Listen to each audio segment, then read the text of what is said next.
Hello, everybody, and we are glad to be a part of the City of Austin Small Business Contracting Forum today. My name is Tom Hay, and I am here representing the Texas Department of Information Resources, or DIR, as we are commonly known as. And I'm going to spend the next few minutes talking with you about how interested vendors can become a DIR vendor, or how to do business with the state of Texas. Also going to spend a few minutes kind of educating you on the products and services that DIR offers and kind of what makes up our scope as an agency. So my name is Tom Hay, and I have been with DIR for a little over 12 years now with the state of Texas. I actually joined DIR in September of 2021. I was previously with the Teacher Retirement System, or TRS. And in my role here at DIR, I am responsible for outreach and training to both our vendor and our customer communities. And in my time at DIR, over my years here, I have worked in our contract services department. I have also managed contracts under our cooperative contracts program. And I've also managed contracts under our shared technology services contracts. So with that background that I have, I am now doing outreach and training to our vendor and customer communities.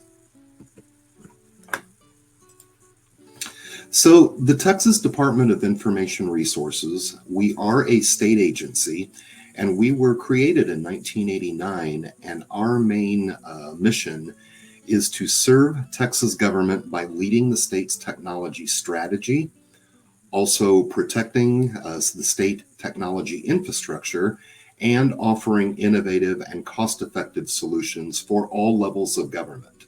So not only for the state of Texas, but also for our other governmental entities, including local governments, school districts, and institutions of higher education.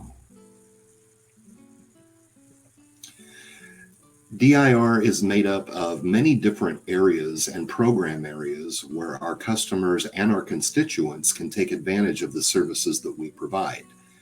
That includes our cooperative contracts area, where you, our customers, can actually go and procure your hardware and software items through our cooperative contracts program.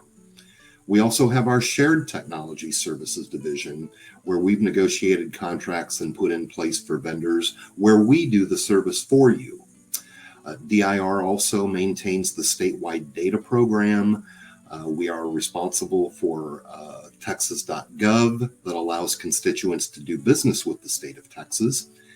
We are also responsible for technology planning and policy for the state of Texas as well. In addition, we offer all kinds of communication technology products and services that are available to you, our customers, and to the state of Texas. And we also are responsible for information security and making sure that the state's data is kept safe. So oftentimes here at DIR, we get the question about how to become a DIR vendor. So I want to spend the next few minutes talking through DIR's services and solutions and how interested vendors can become a vendor through DIR's contract offerings and request for offers. So our cooperative contracts program is where our eligible customers can go out and procure their information technology products and services needs by purchasing hardware items, software items, technology training, including instructor-led training. Also includes our technology services, our information or ITSAC staffing set of contracts, our deliverables-based or DBITS contracts, and then we also have the opportunity from time to time to initiate bulk purchase initiatives where certain products and services are offered at yet deeper discounts as compared to the regular contracted rate. So our cooperative contracts program is where we as an agency have solicited and put in place vendor contracts for our eligible customers to go out and directly procure their information technology products through our cooperative contract vendor holders. So what types of products are available to you, our customers, for you to procure through our cooperative contracts? Well, this slide here kind of gives you a general high-level overview of the types of products that are available through our cooperative contract offerings. For example, all kinds and different brands of computers, including desktops, laptops, tablets, the Microsoft Surface Pro series. Hundreds of different brands of software are available to procure through our cooperative contracted vendors. Then other items include things like networking equipment, printers and copiers, surveillance cameras, along with things like body cameras and drones are also available for purchase through our cooperative contracts. This list is not an all-inclusive list, but more designed to give you a pretty high-level overview of the types of products that are offered through our cooperative contract vendors. And incidentally, this list is also ever-changing. For example, we are preparing right now to award artificial intelligence products and services. So those will soon be coming available through our cooperative contract product offering contracts as well. There are also services available through our cooperative contract areas. That includes things like our IT staffing services contracts, technology-based training, seat management, managed document output services. Other things included in are things like cybersecurity trainings or cybersecurity services, comprehensive web development, so on and so forth. And then we do offer telecommunications products and related services. And those include things like networking and communications products, video and web conferencing, and interpreter services. Again, this is not an all-inclusive list, but more of a high-level overview of the types of services that are available for procurement through our cooperative contracts area as well. Our staffing contracts, these are utilized by you, our customers. For example, if you have some information technology work that needs to be done at your entities, or you don't have somebody on staff to handle that IT work for you. Our ITSAT contracts are available in a wide variety of different categories where you can bring in a contractor for a period of, say, 3 months or 6 months or a year, whatever term you need, to do that specific information technology work for your entities. So our vendors who hold staffing contracts with us provide services to our eligible customers for these types of different categories. And one of the newer categories that we have recently included is our internships. And you can see that's first on the list here. We work in conjunction with Austin Community College, and we are able to then offer staffing or internships through our staffing services contracts. Austin Community College can then work in conjunction with other institutions of higher education to provide those internships. So again, this is kind of a high-level overview of the types of staffing positions that our staffing vendors offer for our customers. Our DBITs, or deliverables-based IT services contracts, these are service-based contracts in a number of different areas for things like application development and maintenance. Maybe you need some business intelligence work done, or customers need enterprise resource planning or project management. These are strictly service-based contracts that work on a statement of work basis, because these are more project-based contracts rather than product-based contracts. So these contracts are not to be utilized for things like software or hardware procurements. Those are available in a different set of contracts. But our DBITS contracts work off a statement of work and contain a wide variety of different service types of categories that are available that vendors provide to our customers. Our cooperative contracts program in FY21 generated over $2.7 billion in sales. And this slide here kind of gives you a breakdown of what that spending looked like in FY21. So you can see that state agencies made up about 23.3% of that spending, but local governments and K through 12 school districts actually made up about 60% of that spending. A lot of that is due to the fact that there are more local governments and school districts in Texas than there are state agencies. Institutions of higher education made up about 14.4% of that spending. And then assistance organizations and our out-of-state customers made up about 3% of that spending as well. So of that $2.7 billion in sales that our cooperative contracts generated last year, that generated down into about $409 million in savings for our customers and for the state of Texas. And another interesting note is that of that $2.7 billion in spending, about 34% of it was spent with hub vendors. So that's a very high percentage of sales that was spent with our hub, both prime vendors and resellers as well. So that gave you an overview of our cooperative contracts area. Let's talk briefly now about our shared technology services contract offerings. These do require an agreement, a customer agreement with DIR, but this is the model where we do it for our customers. So we have negotiated contracts and put in place with vendors for things like data center services. That includes the Texas private and public cloud. It includes mainframe services, technology solution services, and print mail and digitization services as well. It also includes the texas.gov portal. Perhaps you have been online to, say, renew your auto registration. If you do, you've been on to texas.gov and you've done business with the state of Texas through that texas.gov portal. So that is a product and a responsibility of DIR as well. We also offer managed security services through our shared technology services, where we've negotiated contracts and put in place with a vendor, AT&T actually, who handles managed security services for things like device monitoring, incident responses, security assessments, things like that. And then, of course, we offer the Open Data Portal as well, which is the official state repository of publicly available electronic data.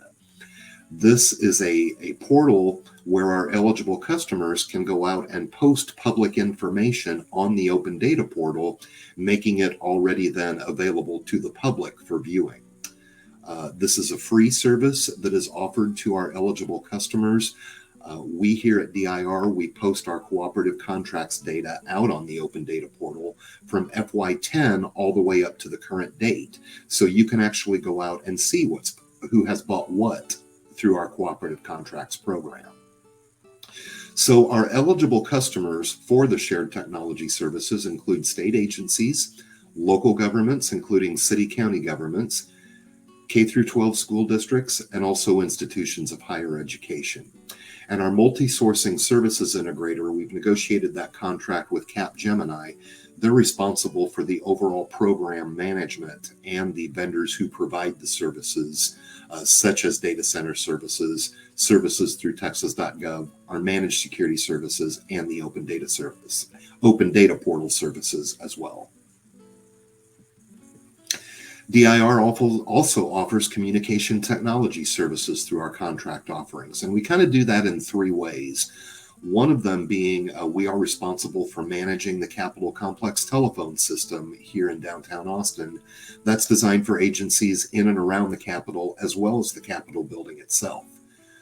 Our Texans set of contracts offers things like voice, including local and long distance services for our customers to procure, and also data offerings, and that includes things like internet services.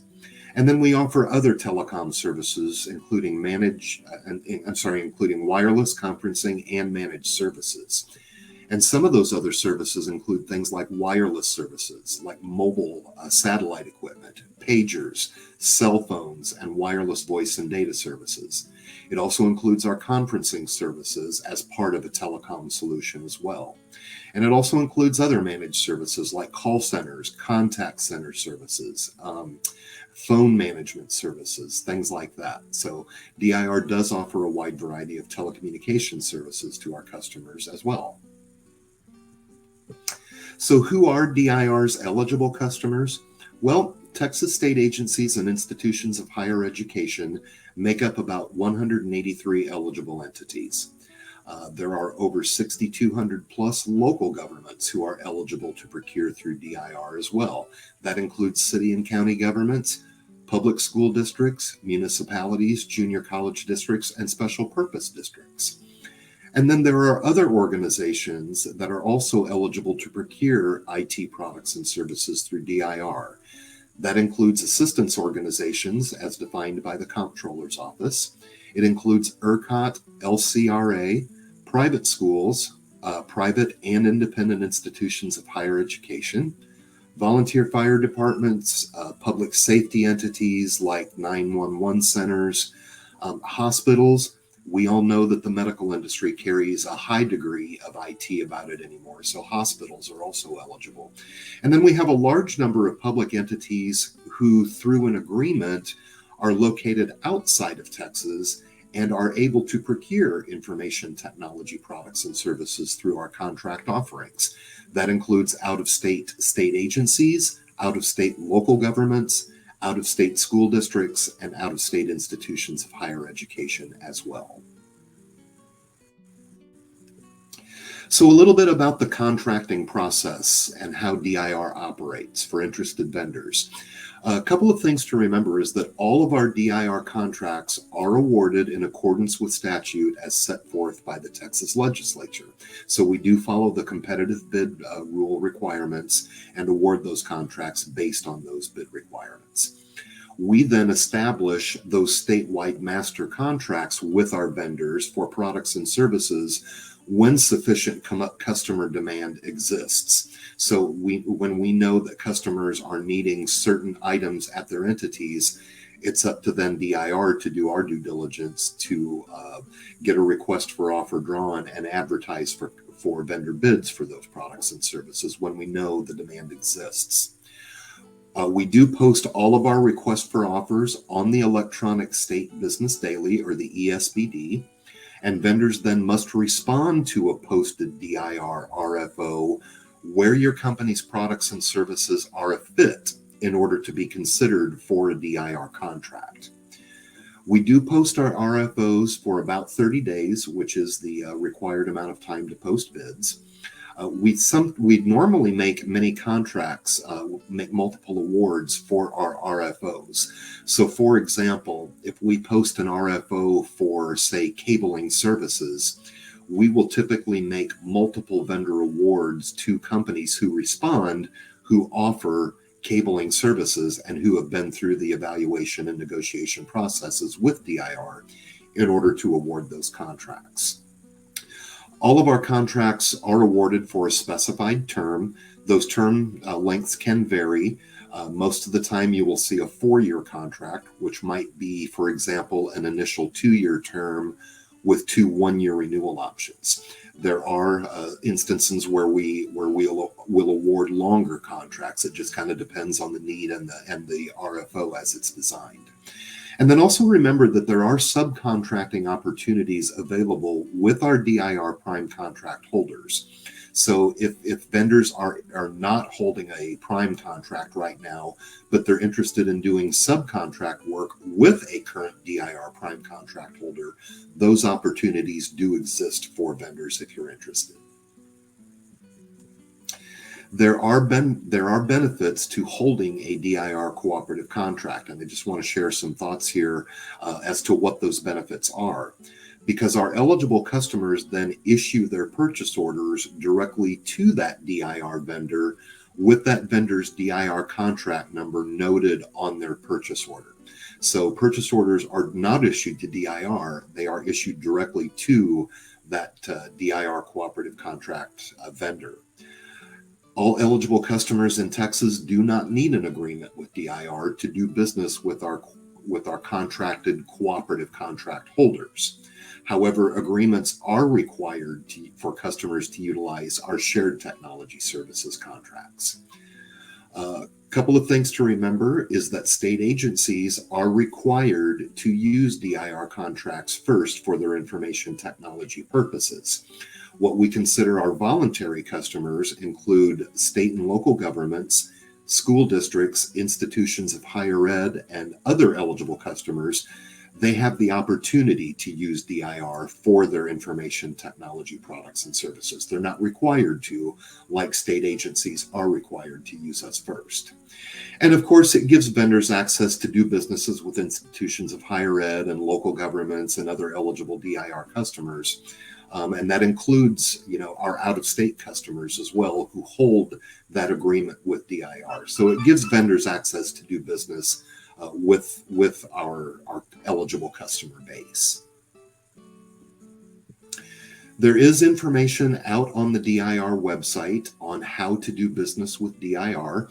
So if you go to the DIR homepage, you will see off to the right a box that's called Selling Through DIR.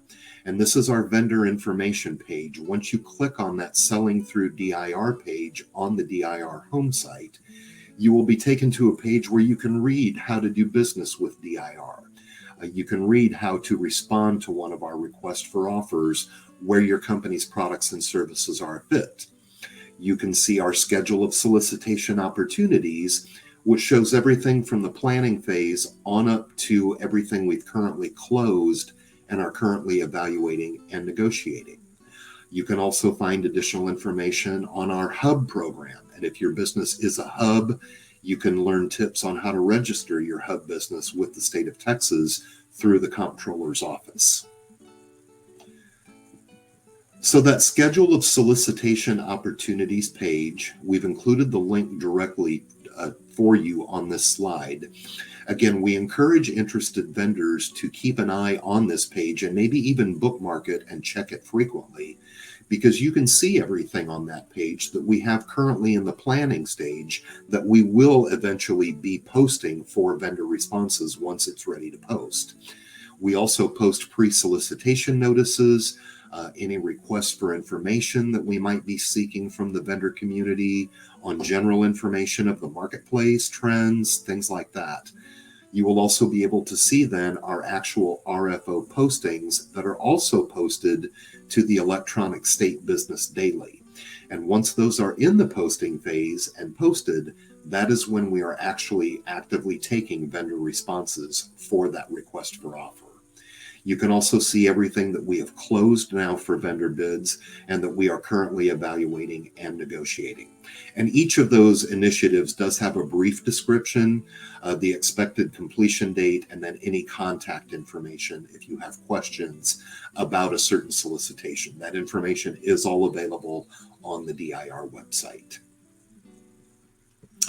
Reminder that DIR does follow hub goals that are set forth in conjunction with the comptroller's office.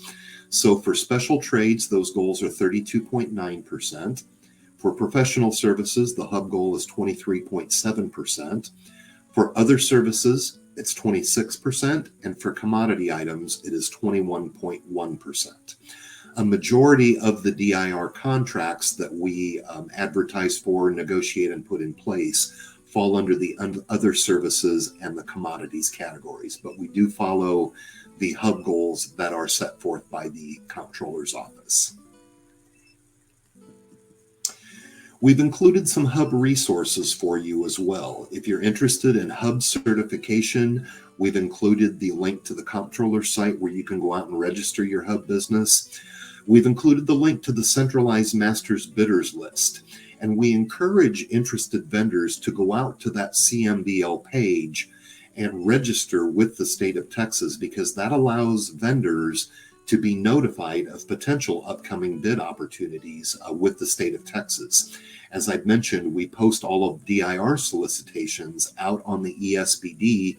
Other state agencies post their bids out on the ESBD as well. So we encourage you to go out and sign your business up with the CMBL, because that does allow you to be notified of potential upcoming bid opportunities. There is also a hub coordinator contact list on the comptroller site. We've included that list, that link. If you need hub report information, we've included that link on the comptroller site as well. And then the comptroller site also posts an economic opportunity forums calendar We invite you to go out and take a look at that for upcoming opportunities or webinars, other things that are going on with the state of Texas as well. We invite you to get to know DIR's Hub team. Please contact any one of us if you have questions about how to do business with DIR, if you have questions about the Hub program, if you have questions that pertain to IT procurements or contracts. We are more than happy to answer your questions. This slide here gives you the contact and emails for Lynn, Teresa, Kyle, Brianna, and myself. And we've also included the main DIR Hub email box address for you here as well. Feel free to reach out to us at any time. We are more than happy to answer any of your Hub questions. With that, I thank you for your time today, and please let us know if you have any additional questions on how to do business with DIR. We are more than happy to visit with you. Thank you very much.